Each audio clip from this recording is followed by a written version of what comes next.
بسم اللہ الرحمن الرحیم۔ السلام علیکم ناظرین۔ سلطان محمود غزنوی کا پورا نام یمین الدولہ ابو القاسم محمود ابن سبکتگین تھا، جو تاریخ میں محمود غزنوی کے نام سے مشہور ہوا۔ سلطان کی پیدائش بروز منگل 2 نومبر 971 عیسوی کو ہوئی۔ سلطان محمود 997 عیسوی سے اپنے انتقال تک سلطنت غزنوی کا حکمران تھا۔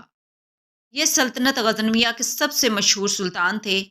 سلطنت غزنویہ 976 عیسوی سے 1186 تک قائم ایک حکومت تھی، جس کا دارالحکومت افغانستان کا شہر غزنی تھا۔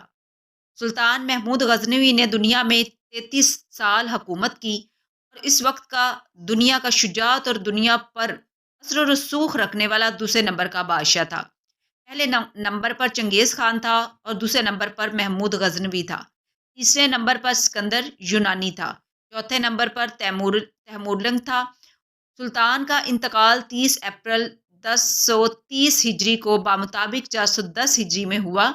یہ واقعہ سچا انفرادی حیثیت رکھتا ہے کہ 1974 میں شہر غزنوی میں زلزلہ آیا، جس سے سلطان محمود غزنوی کی قبر پھٹ گئی اور مزار بھی ٹوٹ پھوٹ کا شکار ہو گیا۔ تو اس وقت کے افغانستان کے بادشاہ ظاہر شاہ مرحوم نے دوبارہ مزار کی تعمیر نو کی اور قبر کو مرمت کروایا۔ تعمیر کے مقصد کے لیے قبر کو پورا کھول دیا گیا، کیونکہ قبر نیچے تک پھٹ گئی تھی۔ جب قبر کو کھولا گیا تو قبر کے معمار اور قبر کی زیارت کرنے والے حیران رہ گئے کہ قبر کے اندر سے 1000 سال سے مرے ہوئے اور تابوت کی لکڑی صحیح سلامت ہے۔ سب لوگ حیران اور ورطۂ حیرت کا شکار ہو گئے۔ تابوت صحیح سلامت 1000 سال گزرنے کے باوجود۔ حکام نے تابوت کو کھولنے کا حکم دیا۔ جس آدمی نے کھولا تو پلٹ کر پیچھے گرا اور بے ہوش ہو گیا۔ جب پیچھے لوگوں نے آگے بڑھ کر دیکھا تو وہ سلطان جو 33 سال حکومت کر کے مرا اور مرے ہوئے 1000 سال گزر چکے ہیں، وہ اپنے تابوت میں ایسے پڑا تھا جیسے کوئی ابھی اس کی میت کو رکھ کے گیا ہے، اور اس کا سیدھا ہاتھ سینے پر تھا، الٹا ہاتھ اور بازو جسم کے متوازی سیدھا تھا، اور ہاتھ ایسے نرم جیسے زندہ انسان کے ہوتے ہیں، اور 1000 سال مرے بیت چکے ہیں۔ یہ اللہ تعالیٰ نے ایک جھلک دکھائی کہ جو میرے محبوب کی غلامی اختیار کرتے ہیں وہ بادشاہ بھی ہو گئے تو وہ اللہ کے محبوب بن کے، اللہ کے پیارے بن کے اللہ کے دربار میں کامیاب ہو کر پیش ہوں گے۔ زندگی مختصر ہے اور وقت تیزی سے گزر رہا ہے۔ وقت کے آگے طاقتور سے طاقتور بادشاہ کمزور اور بے بس ہے۔ وقت کو کوئی نہیں روک سکتا، لیکن وقت پر جس شخص نے اللہ کی مخلوق کی بہتری، بھلائی اور اللہ کی خوشنودی کو مقدم رکھا، وہی شخص مرنے کے بعد بھی لافانی ہے۔ سلطان محمود حقیقی معنوں میں ایک منصف حکمران اور سچا عاشق رسول تھا۔ سلطان محمود غزنوی کا ایک بہت ہی محبوب وزیر تھا جس کا نام ایاز تھا۔ ایاز کا ایک بیٹا تھا جس کا نام محمد تھا۔ وہ ہر وقت بادشاہ کی خدمت پر مامور رہتا تھا۔ ایک دفعہ بادشاہ محمود غزنوی واش روم میں تھا اور اس کو پانی کی ضرورت پڑ گئی۔ اس نے واش روم سے آواز لگائی، ایاز کے بیٹے مجھے پانی دو۔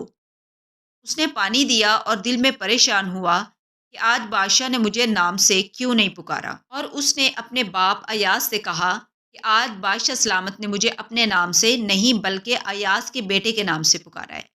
ایاز نے بادشاہ محمود غزنوی سے عرض کیا کہ اے حضور، میرے بچے سے کوئی خطا سرزد ہوئی ہے؟ محمود غزنوی نے کہا نہیں، کوئی خطا سرزد نہیں ہوئی۔ تو ایاز نے کہا کہ بادشاہ سلامت، آج آپ نے اسے ایاز کا بیٹا کہہ کر پکارا ہے اور اس کو اپنے نام سے نہیں پکارا ہے۔ محمود غزنوی کی آنکھوں میں آنسو آ گئے اور کہا کہ تمہارے بیٹے کا نام محمد ہے، اور محمد کا نام آج تک میں نے وضو کے بغیر نہیں لیا۔ ایاز کو بادشاہ نے اپنے مقرب بندوں میں شامل کر لیا۔ اب جو پہلے سے مقربین تھے وہ بے حد حسد کرتے تھے کہ ہم بڑے خاندان والے، بڑی عقل سمجھ والے، تعلیم والے، ہم بادشاہ کے مشیر تھے، یہ کل کا نوجوان پتہ نہیں کہاں سے آ گیا۔ ایک دن سب وزیر اکٹھے ہوئے اور بادشاہ کی خدمت میں حاضر ہو کر کہا، ہم اتنے عرصے سے آپ کے پاس کام کر رہے ہیں، لیکن آپ کی توجہ ہے کہ اس ان پڑھ ایاز کی طرف ہماری نسبت بہت زیادہ ہے۔ بادشاہ نے کہا ابھی تم لوگ چلے جاؤ، میں کسی موقع پر اس کا جواب دوں گا۔ ایک دن بادشاہ نے دربار لگایا اور سب سے کہا آج میں تمہاری عقل کا امتحان لوں گا۔ سب وزیروں کو بلوایا اور ایاز کو بھی بلایا۔ بادشاہ نے سب کو ایک بہت ہی قیمتی ہیرا دیا اور ساتھ ایک ہتھوڑا بھی دیا کہ اسے توڑ دو۔ بادشاہ نے جس وزیر کو بھی دیا اس نے یہی سوچا کہ بادشاہ ہمیں آزما رہا ہے، اس لیے ہمیں یہ ہیرا نہیں توڑنا چاہیے۔ سب نے ہیرا نہ توڑا۔ بادشاہ نے جب ایاز کو ہیرا اور ہتھوڑا دیا تو ایاز نے ہتھوڑے سے ہیرے کو توڑ دیا۔ سب وزیر دل ہی دل میں خوش ہونے لگے کہ آج تو ایاز گیا۔ بس بادشاہ نے سب سے پوچھا آپ نے ہیرا کیوں نہ توڑا؟ بادشاہ نے سب سے پوچھا آپ نے ہیرا کیوں نہ توڑا؟ تو سب نے کہا بادشاہ سلامت، یہ ہیرا بہت قیمتی تھا، ہمیں لگا آپ ہماری عقل کو آزما رہے ہیں، اس لیے ہم نے یہ ہیرا نہیں توڑا۔ بادشاہ نے ایاز سے پوچھا تو ایاز نے کہا بادشاہ سلامت، میں جانتا ہوں یہ ہیرا بہت قیمتی تھا، لیکن آپ کا حکم اس سے بھی زیادہ قیمتی تھا۔ میں نے سوچا کہ اس قیمتی ہیرے اور آپ کے حکم میں سے کون سی چیز مجھے زیادہ عزیز ہے، مجھے آپ کا حکم زیادہ عزیز لگا، اس لیے میں نے یہ ہیرا توڑ دیا۔ سب وزیر منہ دیکھتے رہ گئے، ان کو ان کا جواب مل چکا تھا۔ ایک دن تمام وزیروں نے بادشاہ کی خدمت میں حاضر ہو کر کہا کہ آپ کے غلام ایاز نے ایک صندوق رکھا ہوا ہے جس میں یہ روز آپ کے خزانے سے مال چوری کر کے رکھتا ہے۔ بادشاہ نے ایاز کو بلا لیا اور پوچھا کہ کیا تمہارا کوئی صندوق وغیرہ ہے جس کو تم جا کر روزانہ کھولتے ہو؟ ایاز نے جواب دیا جی بادشاہ سلامت، میرا ایک صندوق ہے ایسا جس کی چابی صرف میرے پاس ہے اور میں نے آج تک کسی کو وہ نہیں دیکھنے دیا۔ بادشاہ نے کہا کہاں ہے وہ چابی؟ ایاز نے چابی پیش کی۔ غلام کو حکم ہوا کہ اس صندوق میں سے جو کچھ بھی ملے لے کر آؤ۔